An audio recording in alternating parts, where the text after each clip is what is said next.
Hey, my small change friends. It's good to see you again. I just got back from a morning walk, a hill walk, with a client, and I'm starting that. I'm doing a morning walking series on Monday mornings at 7 o'clock. If any of you local girls are interested, um, give me a comment and we can talk. It's part of my online training. But on Monday mornings I'm just meeting with some girls and we're doing our hill walk and exercise, and it starts the week off really good. So please join us if you can. Um, I'm a little windblown because it was a little chilly and windy out there, but it was good. It was invigorating. I'm Myalani, and I love helping women make changes in their life so that they can be healthy and strong in mind and body, by means of improving their fitness and nutrition.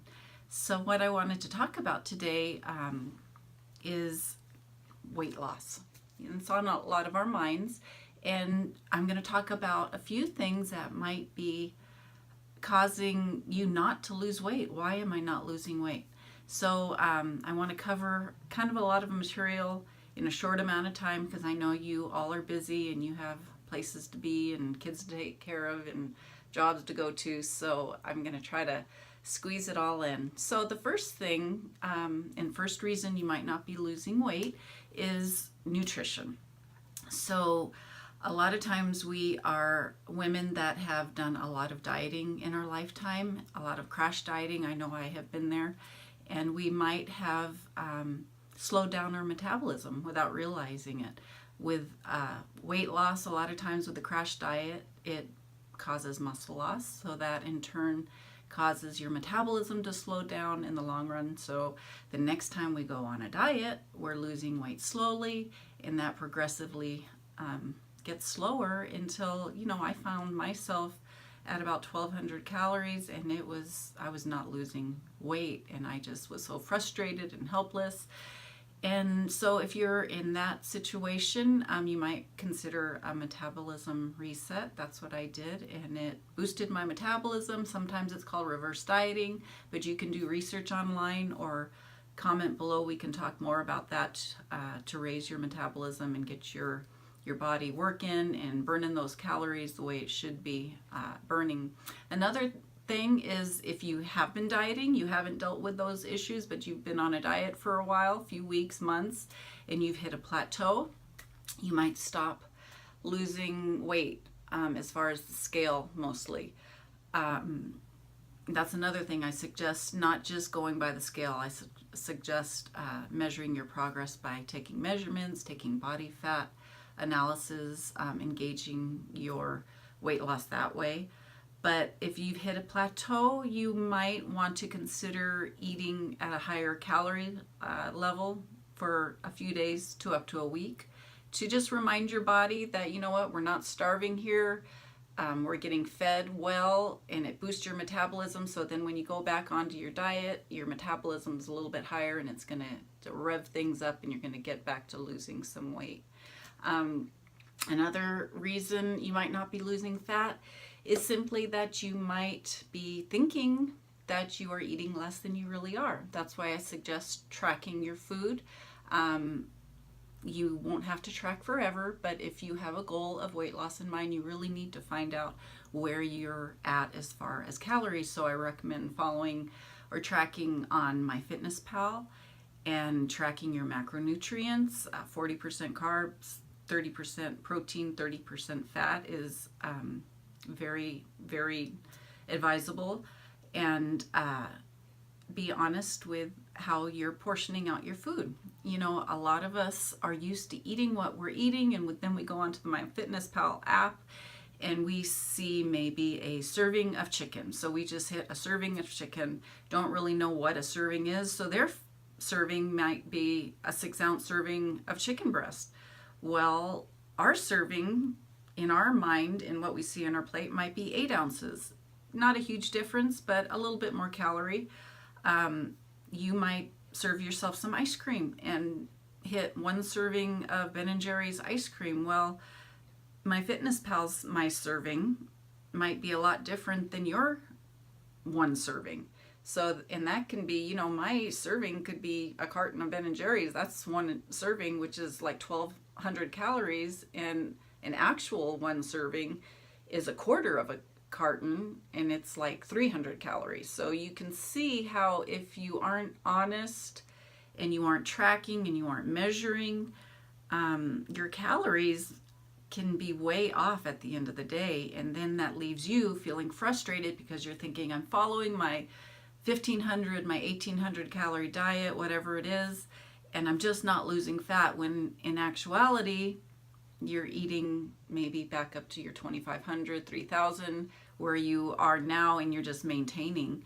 So you don't want to do all that hard work and put yourself in that situation to leave yourself frustrated. So I suggest really being honest. Get yourself a set of measuring cups, tablespoons, a scale at Walmart. You can get a scale for $15, and start really seeing what food portions are and tracking your food that way and being honest, because you can tell your body, oh, I'm just eating this much, but your body is going to go with what's going in its mouth. Being honest with ourselves is going to get us to our goals. I had a girlfriend years and years ago, and she was so frustrated because she wasn't losing any weight. Well, we would go work out. I'd get in her car one day, and there's candy wrappers. And she just kind of giggled and said, well, if I work out, I think I deserve a candy bar. So she was excluding that little bit of information. And I'm not here to judge. I don't care what anybody is eating, but I'm just saying, if you're getting frustrated because you're not reaching your goals and you're doing things like that, you kind of see how you are kind of self-sabotaging. So make sure your nutrition is on point, because ultimately it is your nutrition that's going to help you with the weight loss. You can lose weight without exercising at all. Calories are still king. So make sure what you're putting into your body is consistent and going along with your goals. Another thing is you might not be eating enough protein. Protein is kind of a big deal because it not only is building our body up, it's satisfying our appetite, and it actually raises our metabolism a little bit throughout the day. So you're going to want to raise your protein level to that 30%. That's a good place to start on MyFitnessPal. So moving on to exercise. Exercise and nutrition go hand in hand, we all know. So our exercise, when we are trying to lose fat, we want a good mix of strength training and cardio. So the American Heart Association says, just to have a healthy, just baseline healthy heart, the minimum recommended cardio is 150 minutes a week. For weight loss, they suggest 300 minutes a week of moderate to vigorous activity, which breaks down to about an hour, 5 days a week. So you're going to want to include cardio in there, and you're also going to include your strength training, which can be whatever kind of resistant training that you like. Lifting weights is, traditional, but there are body weight exercises that are phenomenal. There's banded workouts, there's Pilates, there's so many different kinds of strength training that you can do, because you want to preserve your wonderful fat burning muscle. Because if you go on a fat loss diet, you typically are going to lose a little bit of muscle, especially if you're not using that muscle. So you want to get on a strength training program. 2 to 3 days a week is a good place to start. And again, your cardio, walking, riding bike, getting on the elliptical, whatever you like, rowing, swimming. There's so many different variations. We're doing our walking summer series for now in the morning, and we're doing hill walking. So there's a lot of different variations of that. Another thing is, I see people in the gym, and just because you are in the gym doesn't actually mean that you're working out. So if you are putting more effort into your shopping experience walking around Walmart than you are into your workout session, you might want to rethink your intensity level. Just because you're on a treadmill doesn't actually mean you're doing a workout. If you are, same with strength training, if you are putting more effort into picking up your bag of cat food, picking up your toddler, if you're not doing something challenging, more challenging than that, then you're not going to get the benefit from your workout. So make your workouts count. I see a lot of people in the gym that just are on their phones, they're just plodding along, they're not putting any effort into it. So if you're honest with yourself and you want to get results, rethink that. Another reason is our stress levels. If we're not getting enough sleep, that affects our weight loss, fat loss. If we are stressing out about a lot of things, like why we're not losing weight, for example, our cortisol levels rise. Cortisol is not a bad thing. It's natural in our bodies. When we put our bodies under stress, like for weight training or anything like that, your cortisol level is supposed to go up, but then it comes back down. But when we put ourselves in a state of stress, or we just are in a state of stress because of life and anxiety and family and work, that can affect our fat loss issues. So we want to work on maybe some calming techniques. I'm looking at my notes here. Another issue might just be genetics. Maybe we are expecting too much of ourselves. You know, sometimes we see models and ripped athletes and we think that's where we need to be. And that just might not be our body type. So, you know, there's ectomorph body type and then there's endomorph. Some of us are just leaner and some of us just carry more weight than others, and that's just the way we are. Not to say that we can't lose fat, but being realistic with our goals.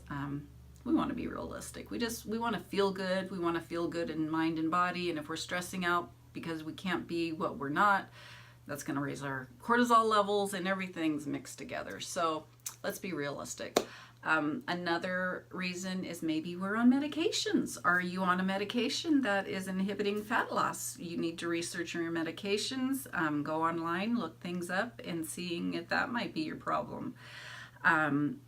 Women, as we're aging, our metabolisms start to slow because we just are losing muscle. So we, again, need to keep moving. It doesn't mean that we need to stop. On the contrary, we need to keep moving. Fat loss might be slower than when we were younger, but we are learning through a lot of research that the more we keep moving as we age, we are gonna keep our bones strong, our ligaments just real stretchy. Our muscles, we can still build muscle, we can still lose fat, our heart can be strong, our cognitive skills can be on point, but we got to keep moving. Another thing, you know, if all else fails, have you looked into maybe some underlying issues, health issues? You know, sometimes I've seen women that are legitimately doing everything on point and they're still frustrated. Come to find out they have thyroid issues. Or anything like that. You need to go get checked out by your doctor and find out if there are any underlying issues. But this, basically what I'm talking about, is for healthy individuals, why you might be running into a wall when you're losing weight. So I hope that was helpful. Keep on moving, keep on tracking your macros. If you have any questions, leave me a comment and we will talk to you later. Bye-bye.